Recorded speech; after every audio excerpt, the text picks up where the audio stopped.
Hola, buenos días a todos y a todas. Bienvenidos, bienvenidas a esta inauguración de este ciclo de reflexión de este ciclo escolar del 24 al 25. Reflexión, como saben, es un espacio que dice para discernir, construir e incidir, y la idea es contar con personas expertas y especialistas en temas de derechos humanos, género, para que podamos actualizarnos, aprender, discutir, dialogar, cuestionar, digamos, como aumentar nuestro espíritu crítico en la universidad. Y bueno, el día de hoy contamos con la presencia del Chiapas. Se llama, hijo, Chiapas, nunca me he sabido tu nombre, la verdad, José Rosario Marroquín Farrera, siempre lo he conocido por el Chiapas, de la Compañía de Jesús. Voy a hacer una breve reseña del Chiapas, pero bueno, quiero decir que yo, desde que lo conozco hace ya bastantes años, hace más de 20 años desde que trabajábamos en el PRO, pues siempre he tenido una gran admiración por él, por su capacidad analítica, por su impresionante forma de sistematizar información compleja y hacerla accesible para comprender el contexto. Creo que eso de lo que siempre está hecho el análisis ignaciano, ¿no? Como de comprender contexto. Y bueno, creo que el Chiapas es la persona en quien más he visto operar eso. Y bueno, voy a leer su reseña. Estudió Ciencias Teológicas y tiene una maestría en Hábitat y Equidad Socioterritorial en la Ibero Puebla. Es activista en temas de derechos humanos, especialmente los que se relacionan con la defensa de los bienes comunes. Entre 2011 y 2014 dirigió el Centro de Derechos Humanos Miguel Agustín Pro Juárez. Y bueno, como todos lo conocemos, el Chiapas ha realizado investigaciones sobre las prácticas de resistencia articuladas en la vida cotidiana y en los procesos colectivos de agrupaciones urbanas y rurales. En su campo académico, analiza la transformación de los modos de vida y de la organización frente a la expansión urbana y ante la presencia de industrias extractivas. Desde el Centro Universitario por la Dignidad y la Justicia Francisco Juárez, el CUDJ del ITESO, él representa la red de homólogos sobre desigualdad y pobreza de AUSJAL, de la Asociación de Universidades Confiadas a la Compañía de Jesús. Y bueno, pues el día de hoy nos va a platicar sobre la resistencia y la defensa de los bienes comunes. Entonces, pues te damos la más cordial bienvenida a la Ibero, tu universidad, tu casa, y Chiapas. Qué padre tenerte aquí y estamos muy contentas de escuchar. Muchas gracias, Mónica. Además, agradezco muchísimo el espacio, se ve como muy agradable y menos intimidante que un auditorio. Entonces ya, eso ya me da un poco más de confianza para dirigirme aquí hoy a ustedes y sobre todo para platicar, ¿no? Para comentarles algunas de las cosas. Bueno, están los elementos de la reseña y hay otros que siempre uno se brinca porque, bueno, tienen valor, pero también son como elementos más bien afectivos, ¿no? Aparte de lo que dijo Mónica, digamos, todo esto que se dice aquí tan elegantemente de investigaciones, pues tiene que ver con recorridos, ¿no? Que me gusta hacer por ciertos lugares también, ¿no? Y que luego se traducen ya académicamente en resistencias o cualquier otro tipo de cosas, ¿no? De conceptos que son valiosos, son útiles también. Entonces, detrás de lo que les voy a comentar, pues más bien hay una preocupación y también cierto gusto por compartir varias etapas de mi vida con algunos grupos de personas en ciertas localidades, ¿no? Sobre todo rurales. Y no quiero ni defenderlas ni nada, porque sé que he estado en estas situaciones de muchísimo conflicto, ¿no? Donde uno simpatiza con unos grupos y obviamente eso lo pone a uno y le da a uno ciertos sesgos frente a otros grupos, ¿no? Que también pueden tener muy buenas razones para estar haciendo las cosas que están haciendo, ¿no? Entonces está todo esto detrás y hoy quiero compartirles pues parte de la actividad que he seguido realizando y que actualmente realizo desde un programa que se llama Agua y Territorio. Mónica ha acompañado a este centro también en el ITESO. Y le comentaba que aunque el programa se llama Agua y Territorio, en los últimos 2 años sobre todo, nos hemos dedicado más a cuestiones territoriales, ¿no? Porque hay en el ITESO una trayectoria ya bastante consolidada también de investigaciones sobre el agua. Y entonces, pues no queríamos como duplicar el trabajo, ¿no? Y más bien concentrarnos y aportar algo, pues algo que no se estuviera haciendo en el ITESO, ¿no? Entonces, a partir de eso, quienes estamos en el programa hemos compartido ciertas preocupaciones. Actualmente nuestra preocupación más fuerte en Jalisco ha sido la investigación sobre los procesos agroextractivos. ¿Sí? En los últimos años ha habido un uso creciente de la tierra para el cultivo de frutos rojos. ¿Sí? que es un proceso bastante interesante, ¿no? Por varias cosas. Les comparto brevemente y ya luego empiezo con lo de la presentación. ¿No? ¿Por qué nos ha parecido interesante esto de los frutos rojos en Jalisco? Primero porque hay una expansión regional. Los frutos rojos comenzaron en México, sobre todo en la zona de Michoacán, y por ciertas cosas se fue expandiendo hacia Jalisco. Una zona, además, presenta cosas muy interesantes que tienen que ver con un tema, a lo mejor muy teórico, que es el de la producción de la naturaleza, ¿no? Cómo producimos la naturaleza. En Jalisco no hay condiciones para que los frutos rojos crezcan, ¿no? Sobre todo el arándano. El arándano crece en tierras frías, ¿no? Jalisco no tiene prácticamente tierras frías, ¿no? Para el cultivo, o al menos donde se ha cultivado no son tierras de clima completamente frío. Y se ha encontrado la manera de producir arándanos, ¿no? Hay otra zona que supongo que al menos en México nos evoca como a tierras desérticas e infértiles, ¿no? Juan Rulfo habló del llano en llamas, hay un cuento de Juan Rulfo que es Nos han dado la tierra, y donde dice, pues esto es puro tepetate, aquí no crece nada, ¿no? Y sin embargo esa es la zona en la que hoy más se producen hortalizas y frutos rojos en Jalisco, ¿no? Y algunas personas dicen, además esta tierra es buenísima porque siendo tan neutra, que no tiene las condiciones que uno consideraría adecuadas para la agricultura, ofrece las mejores condiciones, porque entonces esta tierra siendo más o menos neutra, uno puede moldearla a su modo y uno puede entonces empezar a producir aquí lo que quiera. Más o menos eso decía uno de los productores allá en Jalisco. Entonces ofrece varias cosas interesantes esto del agroextractivismo, es decir, cómo producir la naturaleza, cómo empezar a sembrar ciertas cosas, cómo moldear también el consumo. A veces con México asociamos el consumo de alimentos a la milpa. En Jalisco también había milpa, ¿no? Hoy pregunten si se ha transformado el patrón alimentario en esa zona de Jalisco. Sí, ahora uno va, por lo menos a mí me ha tocado ir de visita, y de postre o de entrada siempre hay frutos rojos, ¿no? Imposible hace 20 años. Hoy se ha transformado eso, incluso la coctelería, ¿no? Donde antes uno se tomaba una cerveza, hoy puede tomarse bebidas con frutos rojos, ensayos, experimentos, todo ese tipo de cosas, ¿no?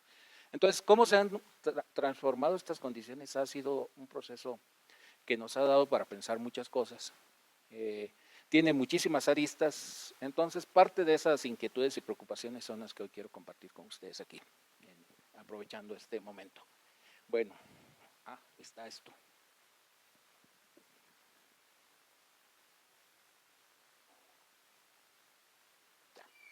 Entonces, miren, voy a empezar hablando un poco del proceso extractivo. ¿Sí? Les decía que en Jalisco estamos analizando cosas que tienen que ver con el agroextractivismo, ¿no? Y así como está el extractivismo agrícola, pues hay muchos otros extractivismos también funcionando actualmente, ¿no? Quiero referirme brevemente a eso. Quiero hablar también del impacto que tiene ese modelo extractivo en ciertas regiones o de manera global. Después quiero referirme a varias transformaciones. Las puse como transformaciones porque no sabría decir si son impactos negativos, positivos. Es decir, ha habido cambios simplemente, ¿no? Y al final, un poco esto que es el título que está puesto ahí, lo de resistencias, ¿no? Cómo frente a eso también hay ciertos procesos de resistencia, ¿no? Bueno, son las cosas de las que quiero hablar hoy. Empecemos con lo de las extracciones. Bueno, si hay alguna cosa en la que yo no sea claro, o me enrede, o hay cosas que no estén suficientemente sustentadas, pues me las dicen, ¿no? Ahí, al momento. Miren, para empezar, quiero tomar esta afirmación. Pareciera, ¿de dónde surge esta cuestión extractiva? Para dejar un poco las cosas con cierta claridad. Actualmente, cuando se habla de extractivismo, nos referimos principalmente a un modelo que tiene como sustento la extracción de materiales, de ciertos elementos, de ciertas sustancias. Pero lo hace de tal manera que su escala ocasiona impactos que son bastante notables, ¿no? Ocasiona transformaciones que son bastante relevantes. Pero la extracción, si es que queremos usar ese nombre, la extracción es realmente algo que acontece todos los días con todos los organismos. ¿Sí? Hay un autor del Club de Roma, Ugo Bardi, que tiene una afirmación que a mí me gusta mucho y que dice que todos los vivientes son mineros. ¿Sí? Y es más o menos cierto, no es más o menos, es bastante cierto. ¿Sí? Las células y bueno, me voy a meter a campos que no conozco, pero bueno, todo eso toma elementos del agua, del aire, del ambiente en el que está, ¿no? Y generalmente toma minerales también, ¿no? Los humanos necesitamos minerales. Algunos de esos los podemos obtener directamente en el agua o no sé si en el aire, tal vez algo, ¿no? Pero gran parte de los minerales que necesitamos para subsistir los obtenemos de las plantas. Es decir, las plantas son precisamente como esos quienes hacen las transformaciones. Extraen los minerales de la tierra, los transforman, los incorporan y cuando tomamos las plantas, incorporamos también esos minerales que necesitamos. En ese sentido, la extracción es un proceso continuo, ¿no? Por lo menos el intercambio de minerales es algo que se realiza de manera cotidiana. Por nuestra condición relacional. Sin embargo, hay escalas diversas de extracción. ¿Sí? Las estalactitas y estalagmitas, por ejemplo, podríamos hacer el símil, ¿no? Y decir que las estalactitas y estalagmitas de cierta manera extraen, ¿no? Extraen las sales del agua que va cayendo. ¿No? Pero su escala es bastante pequeña. ¿Sí? Tomará miles de años para que se forme algo así como de unos 5 centímetros. ¿Sí? O sea, la escala temporal y la escala de la magnitud es bastante de muy largo plazo. ¿Sí? Miles de años para que se formen. Hay una extracción que ocurre en ese periodo larguísimo. De tal manera que los minerales que están siendo capturados ahí, pues prácticamente siguen un ciclo de reincorporación bastante, digamos, voy a usar el término natural, ¿no? Capturamos minerales del aire y del agua, lo que ya les decía, hay minerales que capturamos a través de las mismas plantas utilizan esos minerales, pero los procesos y la escala de estos procesos también tienen, digamos, un ritmo bastante, bueno, no bastante, pero tienen un ritmo lento. ¿Cuánto toma el que una planta de la que nos alimentamos luego pueda crecer? No sé, el maíz puede tomar unos 7, 6 o 7 meses, ¿no? Para obtener todos esos elementos de la tierra, para que lo procesemos y para que entonces podamos extraer también de esa planta los minerales que necesitamos y que se incorporan otra vez. Pero las extracciones industriales contemporáneas, que también son procesos extractivos, tienen una escala que sobrepasa por mucho a las escalas que solíamos tener sobre la Tierra. Toneladas y toneladas de roca se extraen o se destruyen al menos todos los días, ¿sí? Sobre todo a través de la minería a cielo abierto, ¿sí? que utiliza dinamita para volar todos los días, no sé, 10,000 toneladas, ¿no? De algún cerro. Y para procesar esas toneladas durante algunos días, de tal manera que se puedan obtener ciertos minerales que ya no se reincorporan inmediatamente. ¿Sí? Es decir, la extracción, por ejemplo, de manganeso. De destruir un cerro que tardó muchas eras geológicas en formarse, ahí toma, ¿qué quieren? Al día tomará pues unas 4 o 5 horas, ¿no? En lo que se hace más o menos la instalación, en lo que se ubican los lugares donde debe ir la dinamita para que sea más efectiva, y la hora en que se hace la explosión, ¿no? Eso toma pocas horas.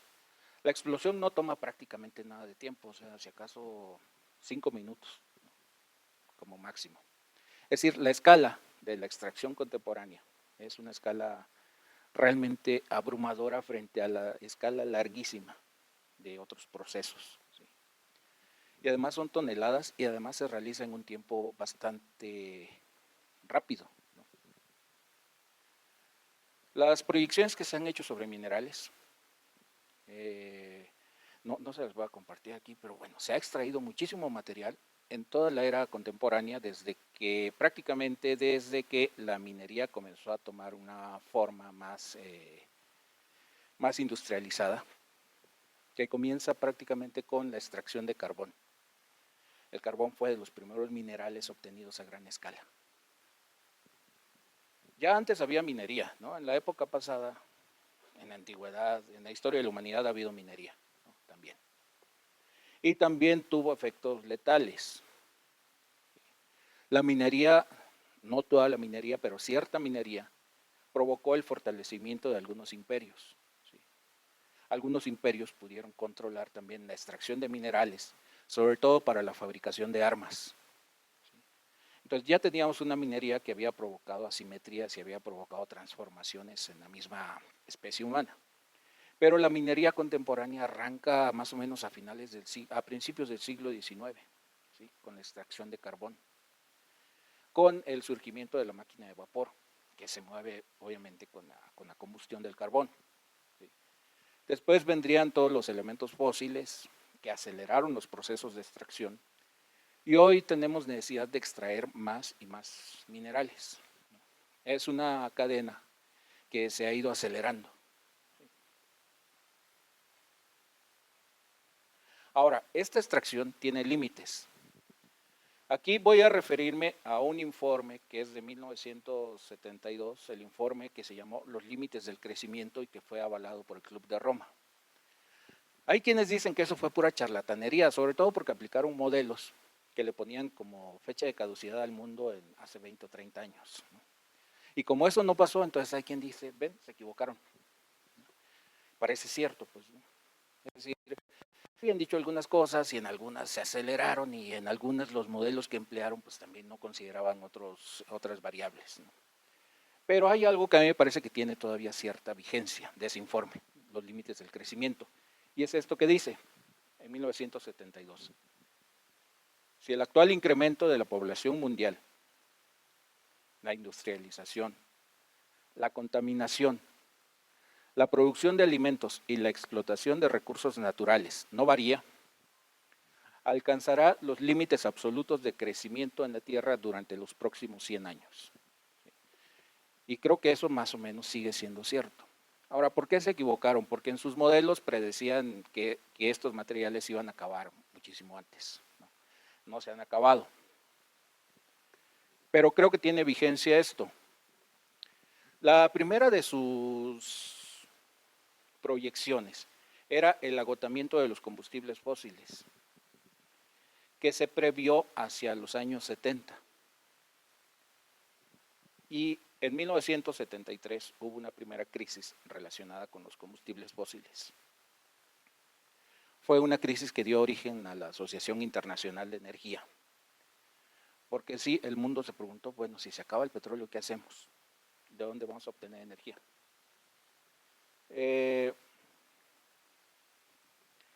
Entonces, el Club de Roma había previsto eso,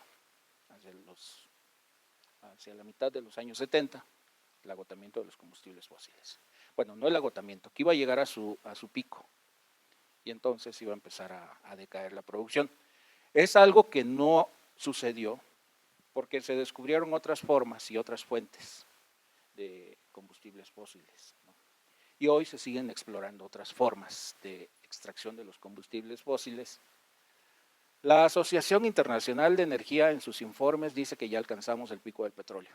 Hay quien no le crea a la Asociación Internacional de Energía porque como está un poco vinculada a la crisis de 1973, entonces dicen, no, pues es que es otra vez una repetición de ese engaño.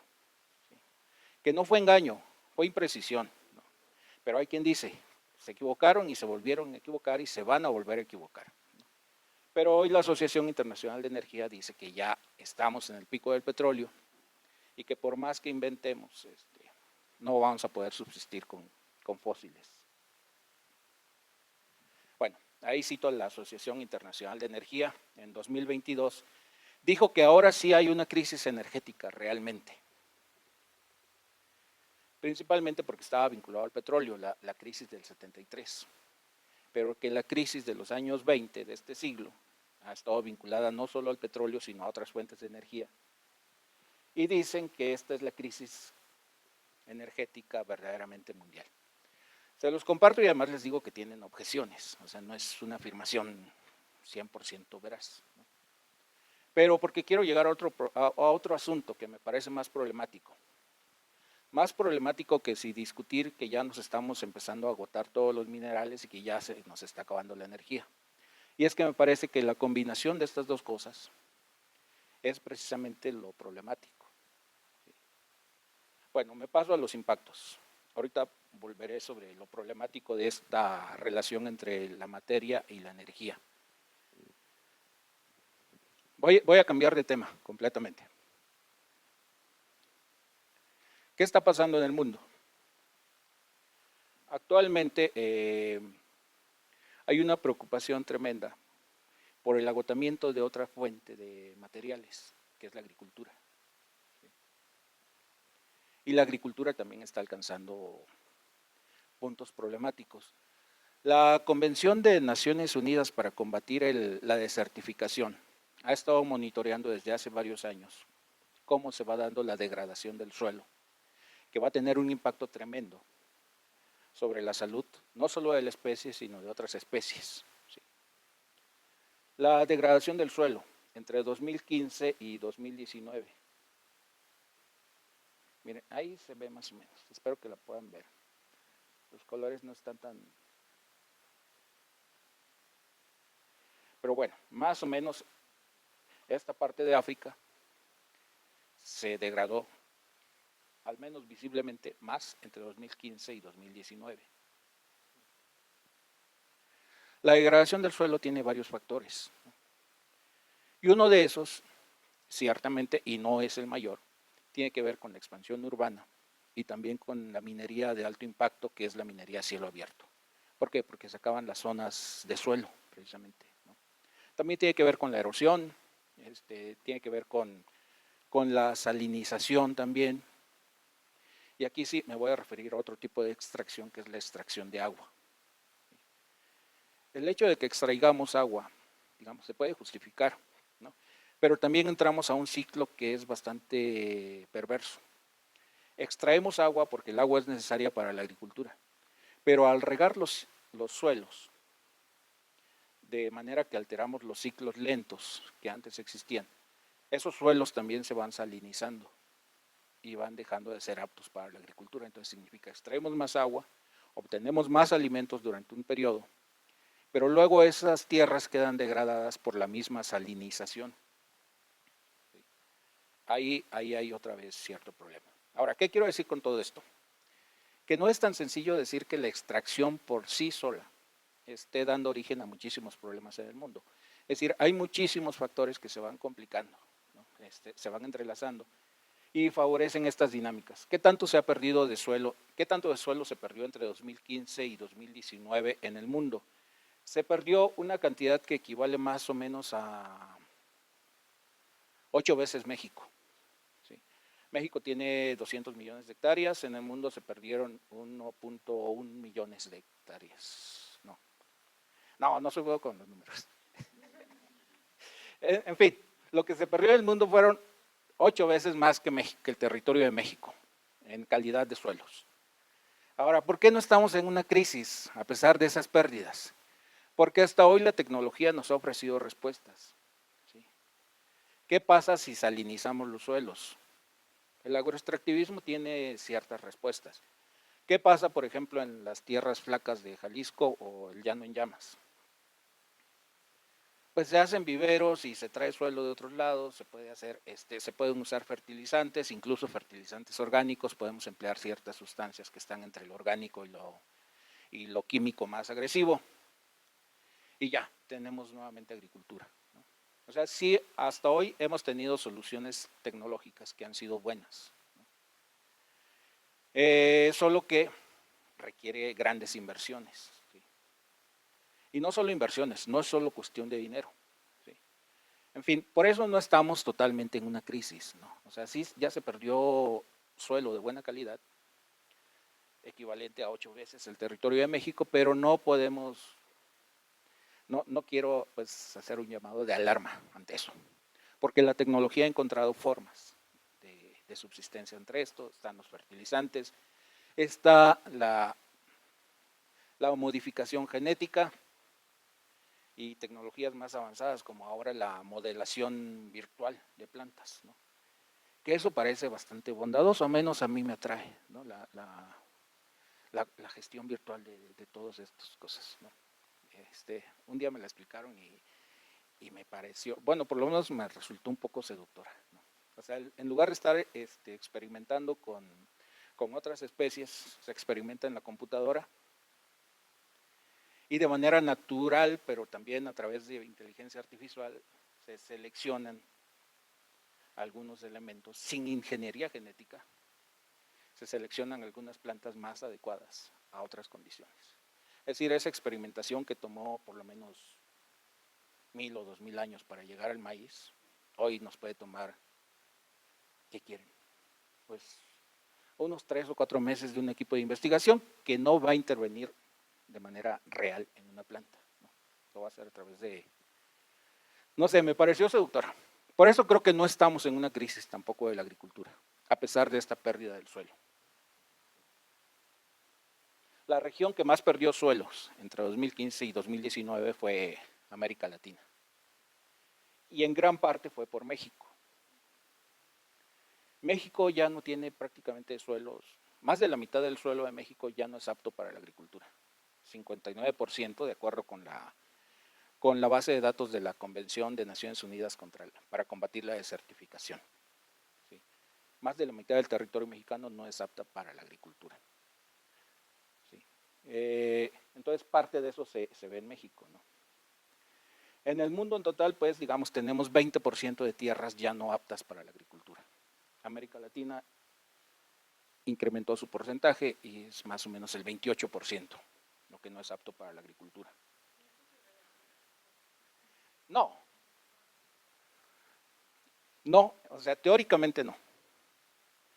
En parte porque también les decía esto de la producción de la naturaleza. Miren, les he estado hablando de la inteligencia artificial, pero también creo que varios de los pueblos,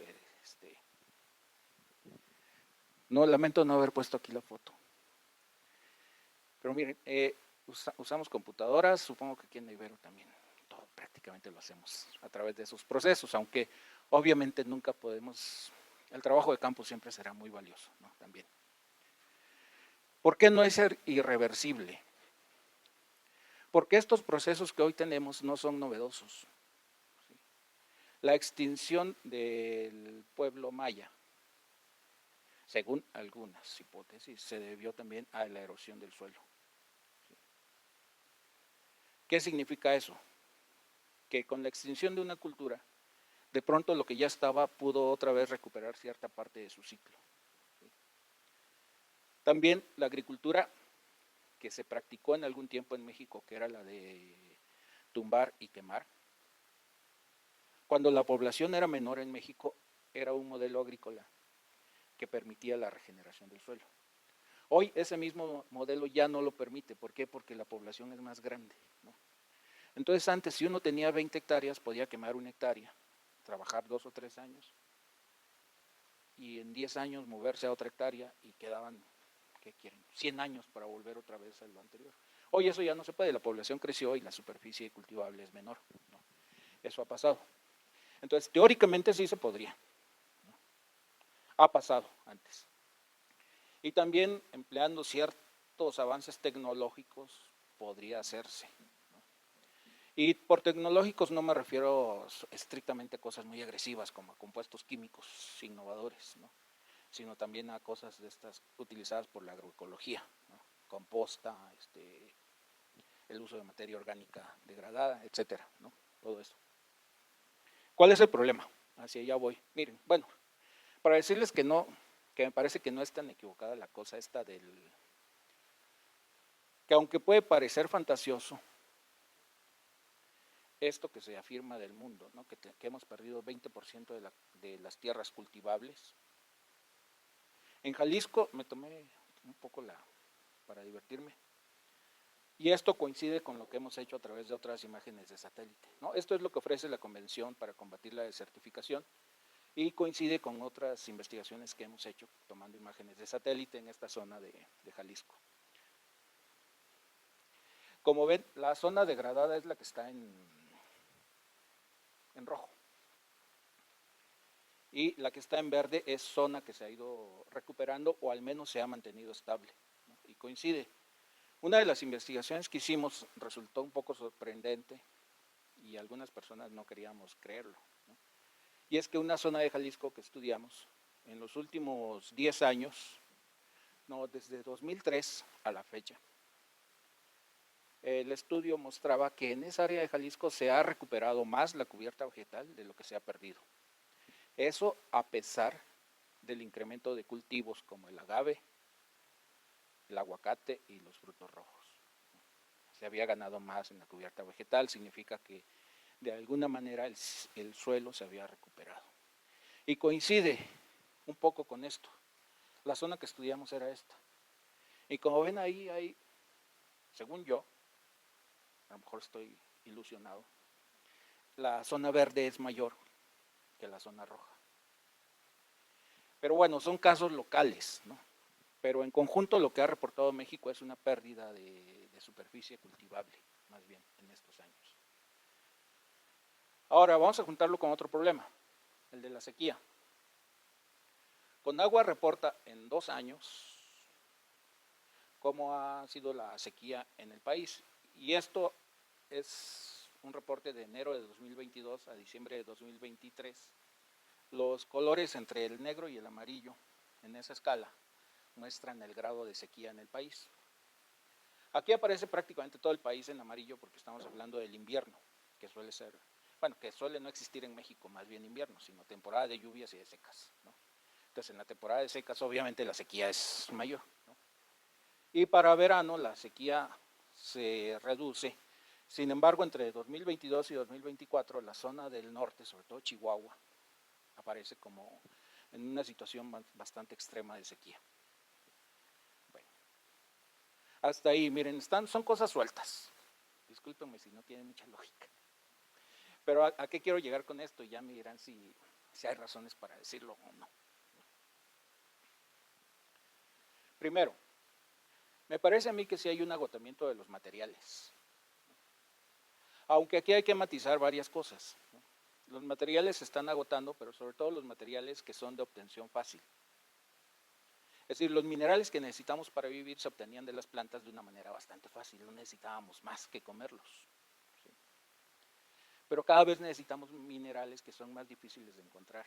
El oro, por ejemplo. Todavía hoy en algunas regiones del mundo se practica sobre todo la minería ilegal del oro. Ya no en todo el mundo, pero sino con menos abundancia. El oro todavía puede encontrarse a veces en la forma de pepitas, que no requieren mucho proceso. Anteriormente el oro se encontraba así.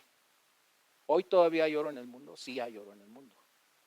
Nada más que si antes uno podía recolectar una pepita de oro a la orilla de un río, hoy para obtener una cantidad equivalente, una empresa minera tiene que dinamitar 2 o 3 cerros.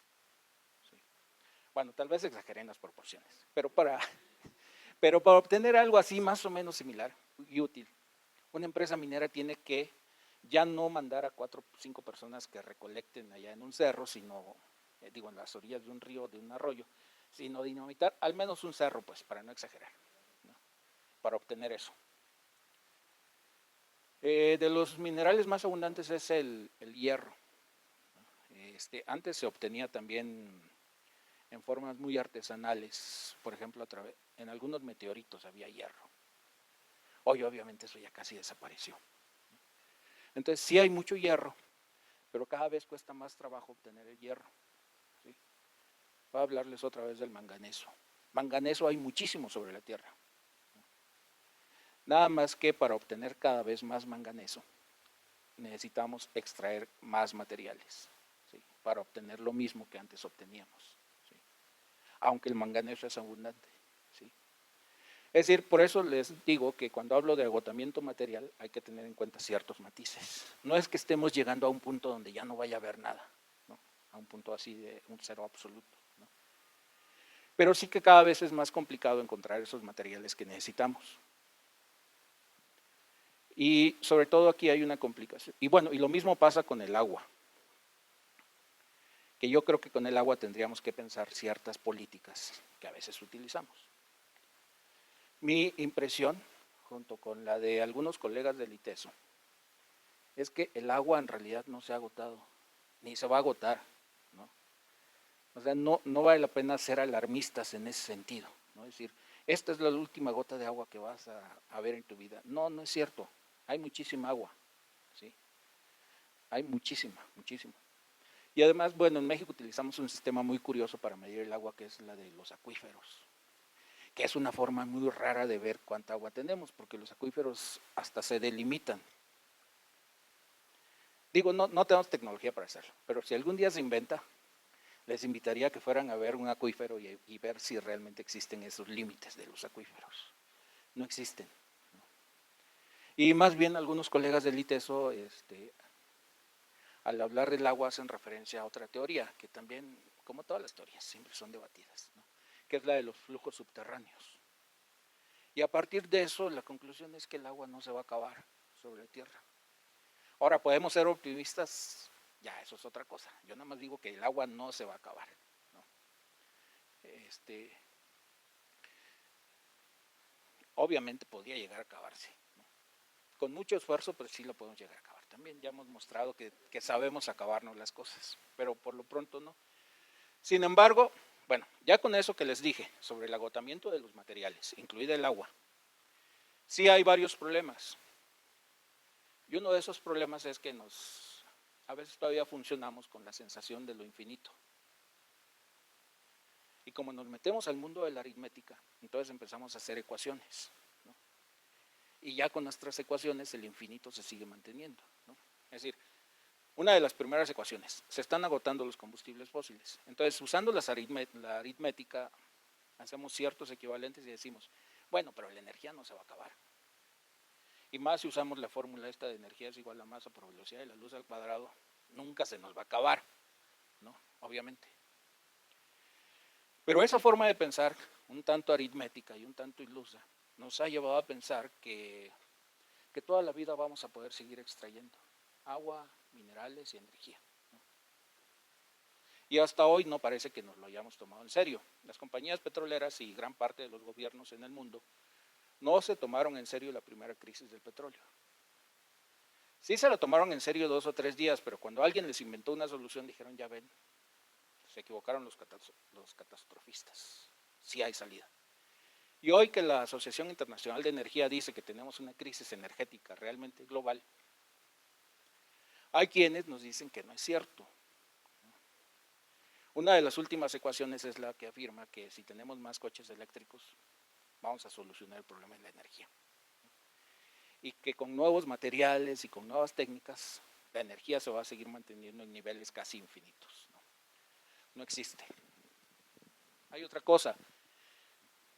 De una vez, aquí es donde quiero relacionar el problema de los materiales con la energía.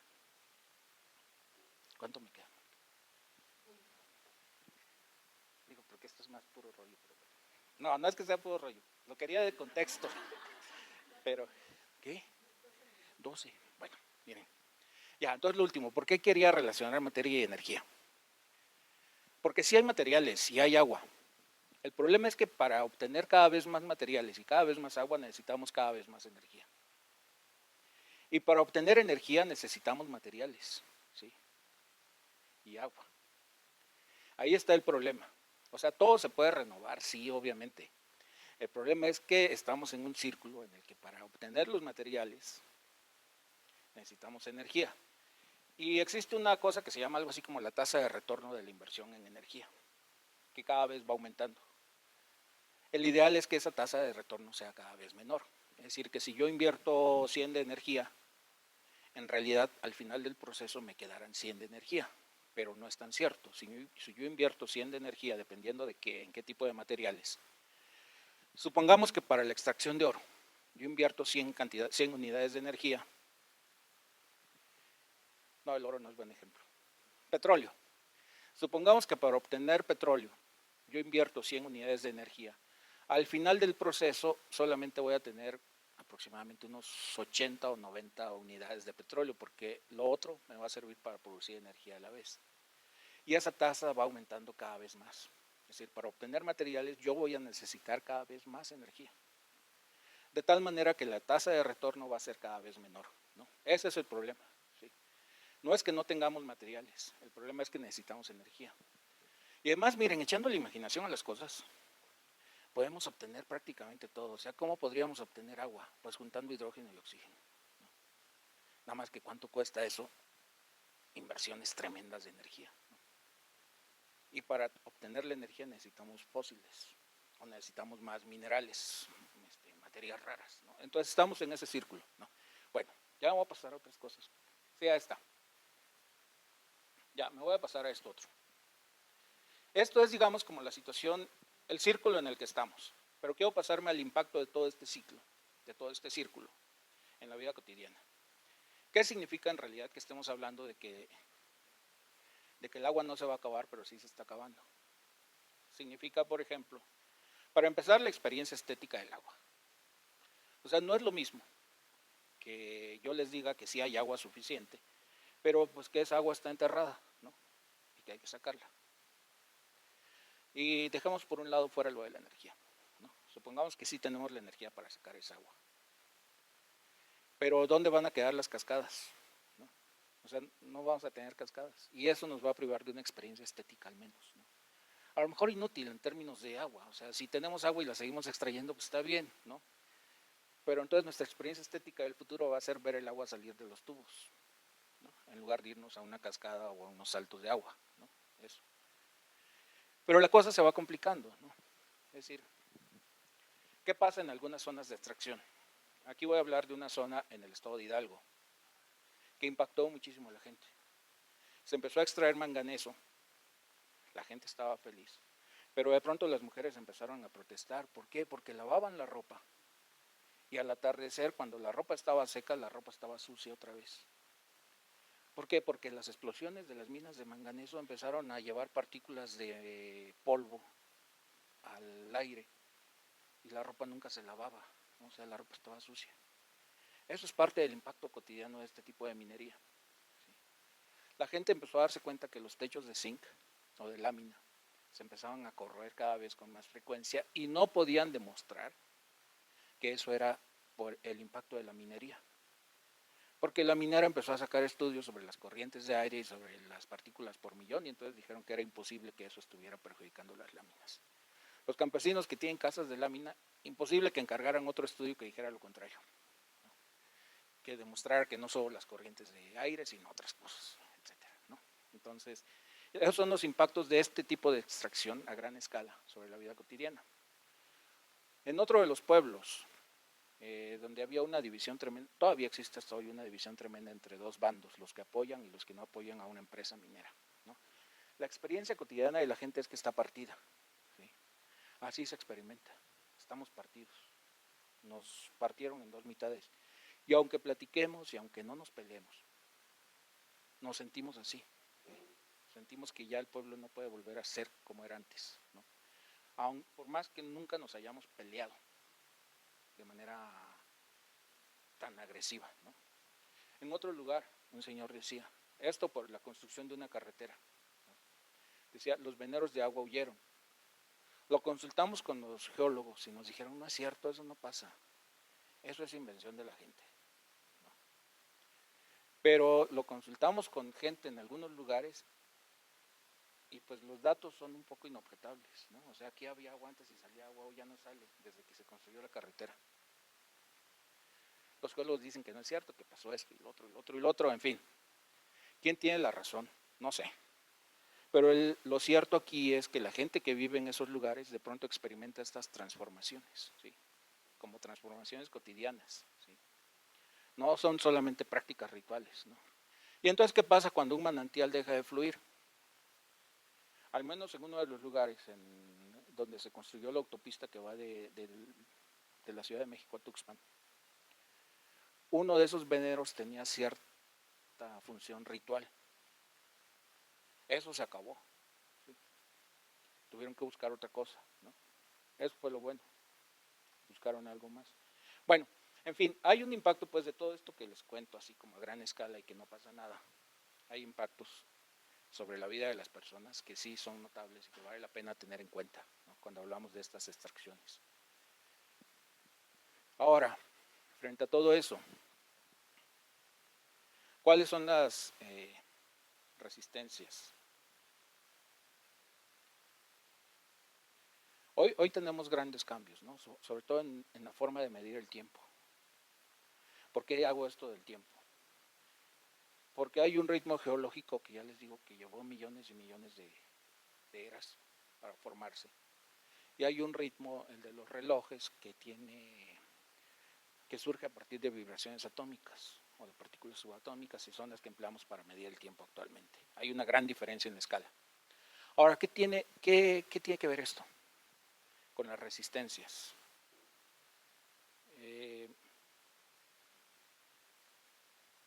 Se suele decir que hay lugares donde la gente llega tarde. No sé si en todos los lugares, yo no voy a analizar los lugares que no conozco, pero en los lugares en los que he estado, a veces la forma de medir el tiempo es ya una forma de resistencia, ¿sí? Llevar el tiempo en el reloj o llevar el tiempo de acuerdo con los ritmos astronómicos es diferente y marca una diferencia, ¿no? Y hace que entonces la sincronía de los relojes de los ingenieros geólogos que estaban planeando tal cosa no se pueda hacer, porque de pronto resulta que hubo personas que no entendieron que las 5 de la tarde eran las 5 de la tarde, ¿no? Y por lo tanto los ingenieros no van a poder explotar una mina, un cerro, porque hay gente que no entendió que las 5, y hay gente que pensó que las 5 era más o menos cuando sintiera que eran las 5. Es ya una forma de resistencia, ¿sí? Es decir, a eso quiero llegar, ¿no?, que hay formas de resistencia frente a todo este ritmo acelerado y a esta extracción masiva que vale la pena considerar y tomar en cuenta. Pero hay una disputa constante, ¿no? ¿Quién gobierna estos territorios? ¿Quién decide cómo se va a extraer el agua o cómo no se va a extraer el agua? Como les decía, partamos del hecho de que todo el mundo extrae. Sí, pero los ritmos de extracción son diferentes. Y la extracción de agua, por ejemplo, para que en una localidad todas las personas puedan bañarse, todas las personas puedan lavar los trastes y la ropa, es diferente a la extracción de agua para uso industrial. Bueno, no, industrial no, para uso agrícola, que implica la extracción de grandes volúmenes de agua que se utilizan además de manera ineficiente, ¿sí?, y que no dejan beneficios para las personas que están alrededor de eso y que resienten los impactos de aquí, ¿no? Entonces ahí hay una disputa, ¿quién va a controlar los ritmos de la extracción? Ya nada más pongo aquí de manera esquemática algunas formas de resistencia frente a toda esta dinámica extractiva. ¿Sí? Hay gente que hace recorridos que confrontan las visiones de quienes están extrayendo. ¿Sí? Los límites trazados por la cartografía de las industrias extractivas no son de pronto los límites de las personas que circulan esos mismos territorios y que sienten que están ahí todavía, ¿no? Hay muchísimos relatos que dan cuenta también de cómo las personas van resignificando los espacios en los que antes vivían, ¿sí?, y que les fueron arrebatados. Hay también ciertos movimientos que van surgiendo en estos territorios y que no necesariamente se expresan de manera organizada para oponerse al extractivismo, pero que van ofreciendo resistencia al avance pues, de esta forma de pensar y de vivir. Y aparte hay otra que a mí me ha gustado muchísimo, quizá porque estudié ciencias religiosas, ¿no?, pero en un lugar de Puebla, y aquí sí quiero desmitificar a las comunidades indígenas, ¿no?, un pueblo indígena altamente contaminador. Sí, por más que ha habido gente que va y que les dice el río está contaminado y la actividad que hacen, que es fabricar papel amate, va a contaminar más el río, la gente no hace caso y no le interesa. Pero un día les dijeron que iba a pasar un gasoducto por no sé dónde y el impacto iba a ser que iba a disminuir la cantidad de agua. Y dijeron, hay problema. Vamos a otro cerro y ahí hay agua, ¿no? Le dijeron esto y lo otro, y la gente dijo, pues está bien, no pasa nada. Pero en algún momento vieron el trazo del gasoducto, y el gasoducto pasaba por una cueva. Y entonces todo el mundo dijo, no, por esa cueva no pasan, porque ahí se reunieron los dioses para crear el mundo, y ahí no van a pasar. Y no pasó ese gasoducto. ¿Sí? Entonces por eso pongo aquí que otra forma de resistencia es esta, la de los dioses, las fuerzas, los espíritus. Ahora, yo no sé si es que realmente porque los dioses ahí crearon el mundo o hay otras dinámicas, no sé, ni lo voy a investigar y no estoy ya en eso, ¿no? En este momento. Pero creo que hay muchas cosas pues que ofrecen resistencias frente a la lógica y al cálculo racional y aritmético de las industrias extractivas. Ahora, ¿por qué? Ya casi para concluir. Les decía, a mí me interesa el estudio del extractivismo y de las resistencias que se van dando frente a eso, pero también creo que sí vale la pena tener en cuenta algunas cosas, que desde el ámbito académico a veces solemos hacer también otro tipo de extracciones de conocimientos, ¿sí? De sabiduría. Hay una autora, Magdalena Gómez Barris, que dice que hay que evitar, hace esta observación, ¿no? El poder dar cuenta de lo que está pasando en algunos lugares, dice, de pronto puede ser una nueva forma de acuñar una nueva moneda colonial que termine por hacer de lo que estamos investigando un nuevo valor de cambio, ¿sí? Y que pongamos a la venta y que circule otra vez en los circuitos económicos, y por lo tanto la intención que teníamos de apuntalar una resistencia termina haciendo que esa resistencia entre al circuito económico, ¿no? Bueno, lo pongo aquí nada más, no sé si para ustedes, creo que es más para mí, pero bueno, al hablar de esto, ¿no? Pero creo que es una cosa que vale la pena tener en cuenta al hablar de los extractivismos. Ya. Para terminar, frente a todo y haciendo honor a esto que dice de reflexión, ¿qué podemos hacer? O sea, yo digo que estamos frente a dinámicas bastante globales, frente a las cuales casi no hemos hecho nada y casi es previsible que no vamos a hacer mucho. Ahora, no quiero invitarles a la desesperanza, quiero ser más bien muy optimista. ¿Por qué quiero decir que no hemos hecho casi nada? Porque, por ejemplo, la primera crisis del petróleo llevó a una preocupación de 2 o 3 días, pero luego llevó al optimismo científico y tecnológico, es decir, no, pero la tecnología nos va a salvar. Hoy estamos, creo yo, dentro de esa corriente optimista todavía, ¿no? Y hoy circula con mucho optimismo la cosa esta de la transición energética. No quiero descalificar todo eso, o sea, me parece a mí que es bueno y son buenos esfuerzos y detrás de eso hay gente que piensa bastante, ¿no? Pero también hay aspectos problemáticos, ¿no? La transición energética está muy bien, ¿no? Pero por ejemplo, ¿qué es lo que se está promoviendo para la transición energética en movilidad? El uso de vehículos eléctricos. Pero los vehículos eléctricos que se están promoviendo son, otra vez, los vehículos individuales. ¿Por qué? Porque no hay una solución realmente eficiente para el transporte al que estamos acostumbrados, al transporte de mercancías. Es decir, nadie se ha preocupado por hacer un barco eléctrico que traiga mercancía de China a México, ¿no? Nadie se preocupó por hacer barcos eléctricos que transporten toda la mercancía que se necesita alrededor del mundo. Aviones eléctricos. ¿Alguien ha pensado en aviones eléctricos? Creo que nadie, ¿no? Tan solo, ¿qué será? Trailers eléctricos. Nadie, ¿no? Es decir, eso de la transición energética aplicado a la movilidad está bien, pero otra vez está dentro de la matriz del uso del vehículo individual que transporta personas. Pero, ¿y el transporte de mercancías que necesita? O sea, nadie ha pensado en esas baterías. ¿Por qué? Porque es todavía imposible y no tenemos la tecnología para hacer baterías que puedan hacer sostenible un tráiler en un recorrido de 5 horas hoy, ¿no? O sea, un vehículo pequeño, sí, obviamente, y está bien, ¿no? Pero en la transición energética no se ha pensado en eso, ¿sí? La otra cosa, la sustitución del carbón y del petróleo en la producción de energía. suena bastante bueno. Y la producción eólica, y yo espero que eso mejore realmente en los próximos años. Pero, por ejemplo, hoy la producción de energía eólica y solar no es capaz de sostener el consumo de electricidad en las horas pico. ¿Sí? En las horas pico debe intervenir la energía no renovable, ¿sí? El uso de fósiles y el uso de hidroeléctricas para sostener esos momentos de energía. Entonces, por eso cuando se habla de que hay que gobernar todo esto, sí, está bien, pero ¿cómo lo vamos a gobernar?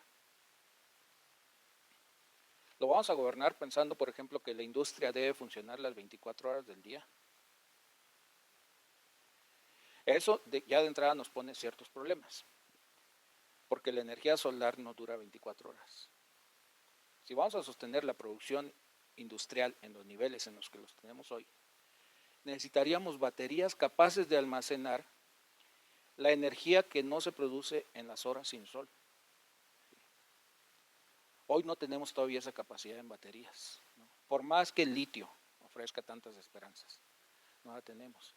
Entonces, la regulación de todo esto tiene varios problemas. ¿Quién va a decir que ya fue suficiente? ¿Quién va a decir, por ejemplo, que la industria no debe trabajar 24 horas, sino solamente las horas de sol? ¿No? ¿Quién va a decir que la producción de alimentos está bien, pero no solo la producción de alimentos que es rentable, como la producción de frutos rojos, sino también la producción de elementos realmente, bueno, no realmente, de elementos que también son nutritivos y que son básicos en una dieta? ¿Quién va a decir eso? No solo el mercado y no solo los gobiernos, ¿no? Y la sociedad, pues puede ser una salida fácil decir, bueno, la sociedad, pero también en la sociedad tenemos puntos de vista diversos, ¿no? ¿En qué tenemos que emplear la electricidad? ¿En escuchar música o en calentar la comida? A lo mejor se puedan las dos, pero la cosa es quién lo va a discutir y dónde se va a discutir y cuáles son esos espacios, ¿sí? ¿Cuál será la escala que deba prevalecer? Entonces, ahí es donde yo creo que realmente con los niveles que tenemos actualmente, no estamos en condiciones para detenernos y pensar estas preguntas, ¿sí? Pero algún día las tendremos que pensar. Y no va a ser un día de crisis en que nos estemos muriendo, va a ser solamente algún momento, bueno, crítico sí, pero no de crisis así de alarma, de ya no podemos más. Yo creo que no nos vamos a esperar a eso, sino otra crisis, ¿no? La Asociación Internacional de Energía dice que sí estamos en una crisis de energía. Pero bueno, ¿cuándo va a ser el momento en que pensemos esto? Yo nada más ahí lo dejo. Es decir, no quiero decir ya pensémoslo, porque no va a suceder, ¿no? Pero sí creo que vale la pena ir preparando las preguntas que nos vamos a hacer para cuando tengamos que enfrentar decisiones más o menos cruciales, ¿no? Y ahí es donde yo veo el valor de la investigación, ¿no? De una investigación no dogmática, que no diga esta es la solución, sino que diga estamos preparando respuestas que todavía tienen que ser discutidas, ¿sí? Estamos preparando respuestas que sí tienen vigencia y tienen cierta validez, pero no son la respuesta total a lo que está pasando, ¿no? Entonces yo creo que sí tiene futuro lo del agua, tiene futuro lo de la energía, sí, pero en algún momento vamos a tener que discutir cuáles son los límites que eso tiene que tener. Y en algún momento debemos tener no solo las respuestas, sino las preguntas, para que podamos organizar un poco mejor esto, ¿no? Bueno, entonces ya, muchas gracias. Más elaboradas y más intencionadas. Bueno, pues yo te quiero agradecer muchísimo la plática, la conferencia. A mí me hizo pensar mucho en, o sea, tuve esta impresión de repente como si la vida toda fuera extractivismo y resistencia, ¿no? Como que nosotros somos extractivistas y las personas resisten y hay otras personas que nos quieren extraer y nosotros resistimos y como si fuera una dinámica todo el tiempo basada en eso. Y como si en ese punto hubiera muchísimas experiencias. Y lo que me gustó también mucho es como las experiencias de resistencia de las comunidades no suenan como de dolor, no suenan, sí, claro que también está, sin duda, toda esta complejidad que tú lo explicaste y lo manifestaste muy bien, pero hay como también cierto gozo en la resistencia, no es solamente, como dices tú, la típica resistencia política, donde claro hay muertos, sino aquí hay como muchísimo aprendizaje de la resistencia, ¿no? A través de, pues eso, de muchísima creatividad. Entonces, pues nada, yo te quiero agradecer mucho por pasar como de lo teórico a lo concreto y de lo abstracto a lo práctico, porque, o sea, me gustaron mucho las experiencias concretas que nos estás relatando y al mismo tiempo la teoría. Me encantó la presentación, de verdad, todas las frases son como poéticas y llevaban a muchísimo pensar. Y bueno, como dices, aquí todas las personas que estamos pues tenemos diversas disciplinas y yo creo que pudimos haber entendido la mitad de la cuarta parte completa, pero igual ya, como dices, nos conocimos y ojalá que de aquí salgan muchas cosas para intercambiar puntos de vista. Chiapas, muchísimas gracias. Al contrario, gracias. ¿Quieres decir algo gracias. por último? No, muchas gracias por su atención. Me llevo lo que han estado compartiendo también. Y creo que bastante agradecido, porque ya del hecho de hablarlo aquí en público salen otras ideas también. Y si hay diálogo y todo eso, mucho mejor. Y muchas gracias. Muchas gracias. Chiapas, bienvenido. Gracias.